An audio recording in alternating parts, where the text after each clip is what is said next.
ولا تنابزوا بالالقاب، اور نہ ہی برے نام ایک دوسرے کے رکھ لیا کرو۔ آپ کو معلوم ہے کہ مختلف جماعتوں کی بات ساتھ بھی بات ہو جاتی ہے، مختلف فرقوں کی بات ہو جاتی ہے۔ اب اہل حدیث حضرات ہیں، ان کے لفظ وہابی، بھائی وہ اپنے آپ کو وہابی نہیں کہتے۔ عبداللہ ابن وہاب یقیناً ایک شخصیت تھے کہ جن سے ان کو دلچسپی ہے، محبت ہے، لیکن وہابی کہہ دینا یہ غلط بات ہے۔ آپ کو کہیے اہل حدیث کہیے، سلفی کہیے، ہے ان کا ایک نام ہے جو انہوں نے اپنے لیے تجویز کیا ہوا ہے، اسی نام سے ان کو یاد کیجیے، پکاریے۔ یا جیسے جماعت اسلامی کے بارے میں آج کل تو خیر اتنا زیادہ نہیں رہا، مولانا مودودی کا انتقال ہوئے جو ہے وہ اب تقریباً 25 برس ہو رہے ہیں، لیکن اس زمانے میں مودودی ہے، مودودی ہے، یہ مودودی ہے،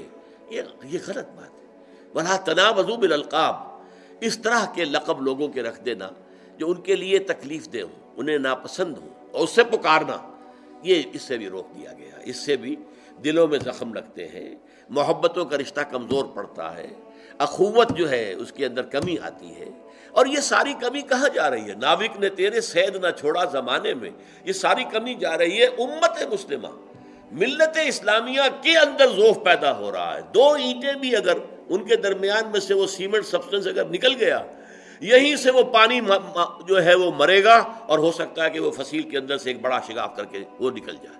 تو یہ ممکن ہے۔ لہذا افراد کے مابین بھی ان کے ایک دوسرے کے جذبات کا لحاظ، ایک دوسرے کی عزت نفس کا لحاظ، عزت نفس کا، ہر شخص کو ظاہر بات ہے کہ اپنی عزت نفس عزیز ہے، وہ چاہتا ہے کہ میرا اپنا ایک سیلف ریسپیکٹ اس کے اندر ہے، اور وہ یہ نہیں چاہتا کہ اس پر حملہ کیا جائے۔ اگر آپ کرتے ہیں تو اس کو آپ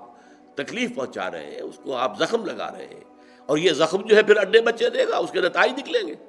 اور وہ ساری زد کہاں جائے گی؟ ملی استحکام کی کمزوری کا سبب بنے گی۔ بئس الاسم الفسوق بعد الایمان، ایمان کے بعد تو فسوق کا نام بھی برا ہے، یعنی یہ یو ڈونٹ مین اٹ، لیکن پھر یہ زبان سے الفاظ نکالنا بھی برا ہے، یہ ایمان کے ساتھ اس کی کوئی مطابقت ہے ہی نہیں۔ در حقیقت اچھے ناموں سے ایک دوسرے کو یاد کرو، جس سے دوسرے کو بھی انشراح ہو، مجھے اس نے اس نام سے پکارا جو مجھے پسند ہے، اس حوالے سے بات ہو، اس لیے اس کے ساتھ گفتگو کرو، اس کے ساتھ احترام جو آدمیت ہے، آدمیت احترام آدمی است، علامہ اقبال کہتے ہیں، آدمیت نام اس کا ہے کہ آدمی جو ہے ایک دوسرے کا، آدمی جو ہے وہ ایک دوسرے کا احترام کرے۔ بئس الاسم الفسوق بعد الایمان، اب یہ ایک تو ہو گیا ترغیب کا انداز، دیکھو ایمان والے ہو تمہارے بارے میں ہم نے کہا ہے وَلَٰكِنَّ اللَّهَ حَبَّبَ إِلَيْكُمُ الْإِيمَانَ وَزَيَّنَهُ فِي قُلُوبِكُمْ وَكَرَّهَ إِلَيْكُمُ الْكُفْرَ وَالْفُسُوقَ وَالْعِصْيَانَ أُولَٰئِكَ هُمُ الرَّاشِدُونَ، تم ان میں ہو۔ تو ان میں شامل ہونے کے بعد یہ چھوٹی چھوٹی باتیں آپ کہیں گے بڑی معمولی سی باتیں، کیا ہے جی، آئی ڈنٹ مین اٹ، میرا یہ کہنے کا مراد نہیں تھی، میں اس کو تکلیف نہیں پہنچانا چاہتا تھا، لیکن نہیں، یہ لفظ بھی استعمال کرنا جو ہے اسم الفسوق، برائی کا نام بھی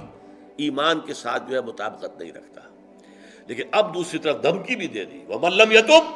فَأُولَٰئِكَ هُمُ الظَّالِمُونَ، اور جو توبہ نہیں کریں گے وہ ظالم ہیں، وہ پھر اللہ تعالیٰ کی سزا کے مستوجب ہیں، مستحق ہیں۔ تو گویا کہ ترغیب بھی ہو گئی، دیکھو یہ تمہارے ایمان کے منافی ہے، یہ طرز عمل مت اختیار کرو، اور دھمکی بھی ہو گئی، ترہیب بھی ہو گئی، باز نہیں آؤ گے تو اللہ کی نگاہ میں تم ظالم قرار